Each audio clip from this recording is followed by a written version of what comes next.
We have lots to discuss in today's video, including the latest trade talk around the NHL as we're now within 1 week of the NHL trade deadline. Could Brayden Schenn end up with the Toronto Maple Leafs? We'll discuss the latest intel as well as some comments from head coach Craig Berube, leading people to think that he is a prime target for Toronto, plus another update on the Montreal Canadiens, another team, according to Montreal Hockey Now, that makes perfect sense to acquire both Evans and Armia. Plus, we have some more updates around the future of Scott Laughton in Philadelphia. And could JJ Peterka and Buffalo actually be available? According to Frank Saravalli, that might be a possibility. Plus, we have more news from the waiver wire, another season-ending injury for Kirby Dach, and more updates coming up next.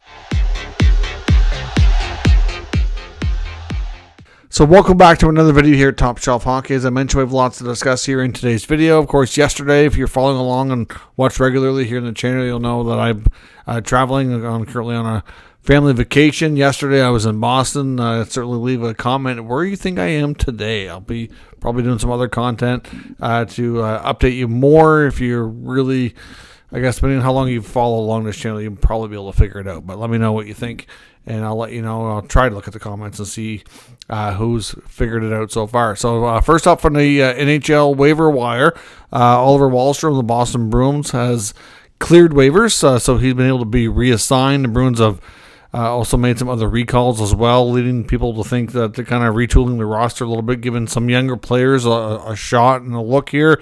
It's not necessarily throwing in the towel per se, but like I said, I think the Bruins have a tough schedule coming up, and based on comments from GM Don Sweeney, I think we're going to see some trades, and I don't think they have a lot of confidence that they're getting into the playoffs, put it that way. But we'll see what happens. For Wahlstrom, I'm not sure how many more opportunities he's going to get before his time in the NHL comes to a close. In Montreal, we got an update today on Kirby Dach. I talked yesterday how I said the Canadiens were expected to put out a press release or have some kind of update on Dach today.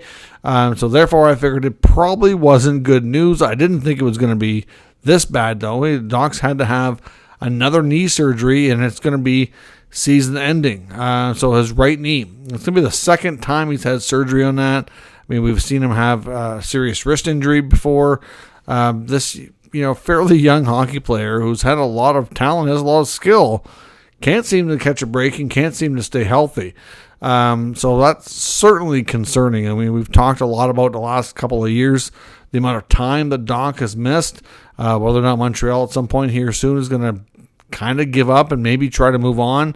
I mean, obviously they can't now because he's hurt, but I wonder, when he does get healthy again and what his future is going to hold. It's certainly concerning for sure. Like I said, when you see a young player like that go through so many, not only injuries, but serious ones requiring surgery. He's missed a ton of time, in his young career. So not good at all by any means. And certainly, going to impact the Canadiens who are still in that wild card race for sure. I mean, they've been winning lately. They haven't made up a lot of ground because when you have that many teams to jump over, it is really tough. That's why, they say late in the season like that, even though you might only be a few points out, it can be really, really hard to jump multiple clubs like that. So we'll see what happens with Dach.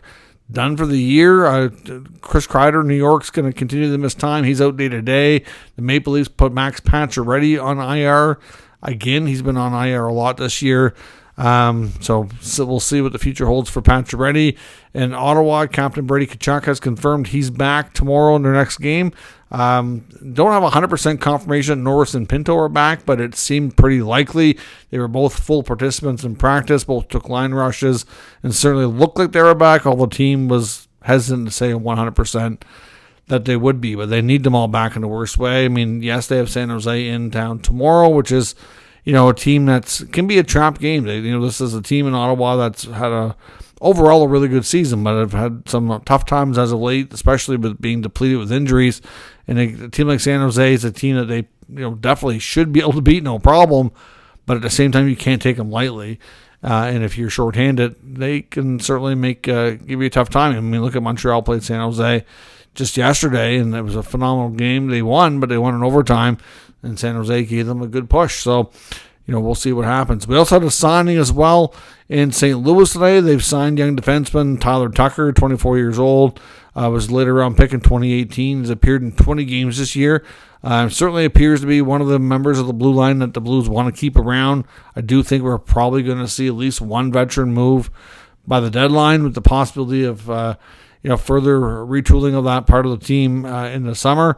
But Tucker gets a 2-year deal, $1.85 million total money, giving him an AAV of $925,000. Now, as I mentioned, a variety of rumors here today.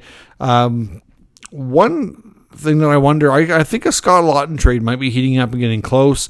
Laughton himself actually posted on Twitter tonight, and it was a picture of kind of a recreation or reenactment, if you will, like the Last Supper. So it kind of makes me think that his time in Philly might be coming to an end. At least that's, I think, what people are kind of gathering from that. Lots of teams are interested for sure. Darren Dreger had a report out this morning saying that there were several teams kind of circling around Laughton.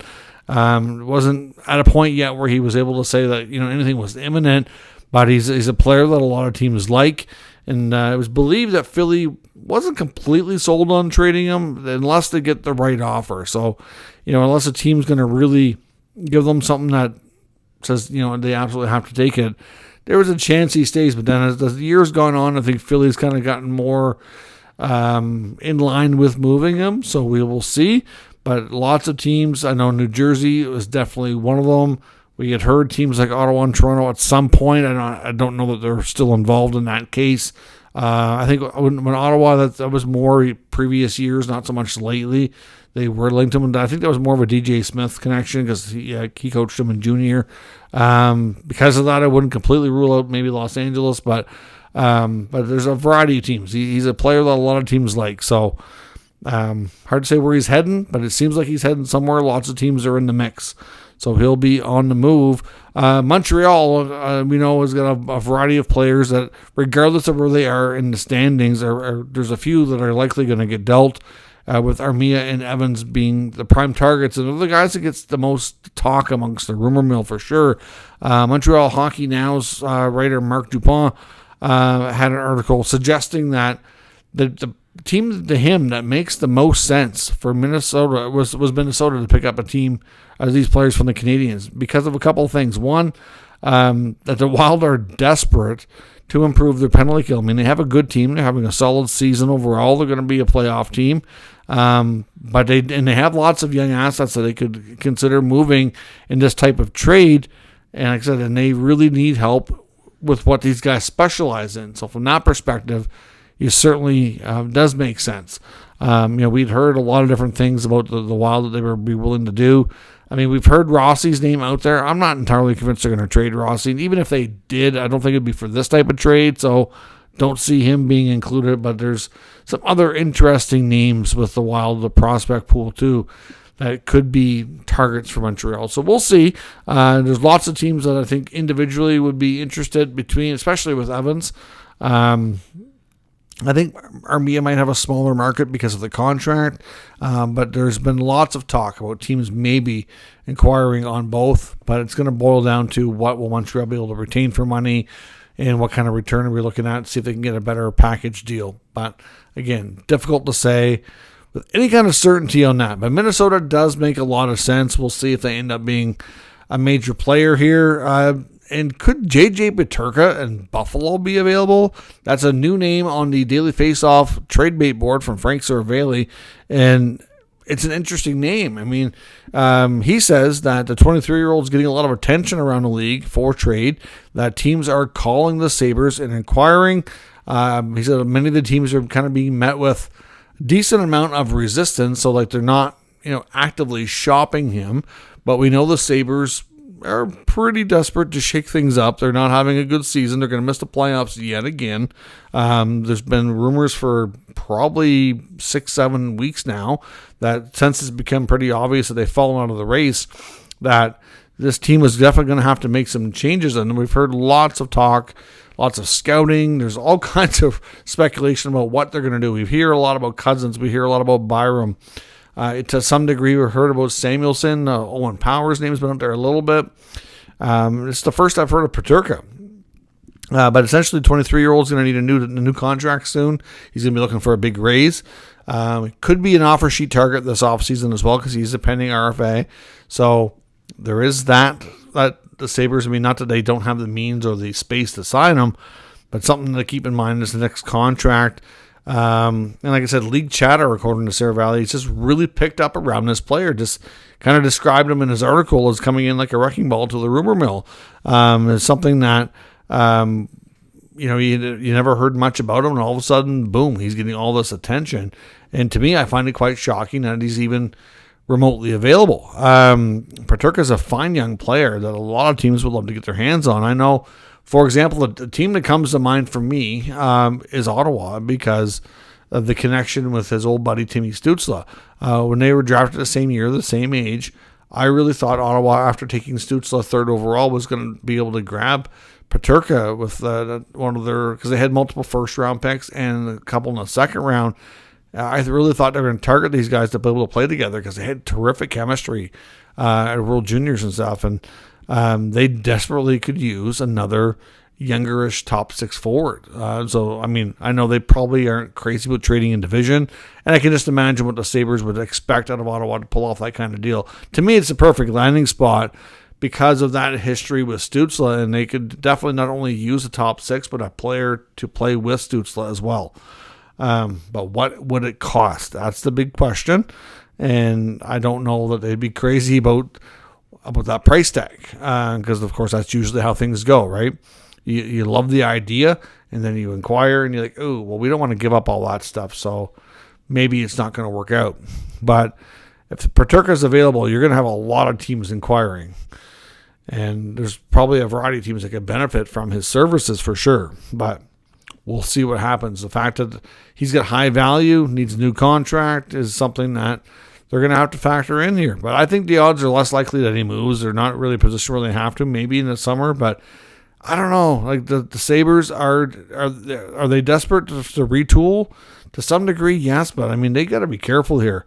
It's no different than Cousins and Byram and all these other guys that we've heard about. Like, you don't want to screw this up. You've already had guys like Reinhart. You had guys like Eichel, and now look at you, right? So, like, I don't know. I think trading Peterka would be a big mistake, but other teams are going to want to take advantage for sure. And could Brayden Schenn end up in Toronto? A lot of people seem to think he's a terrific target and makes a ton of sense. Obviously, cap-wise, is a little bit tricky. Like a lot of these guys, Brayden Schenn has trade protection. He'd have to agree to waive there, but there's a belief that he would. I mean, he's not a Toronto guy like a lot of the other previous guys that they've targeted, but he is Canadian. And he does have a history with head coach Craig Berube.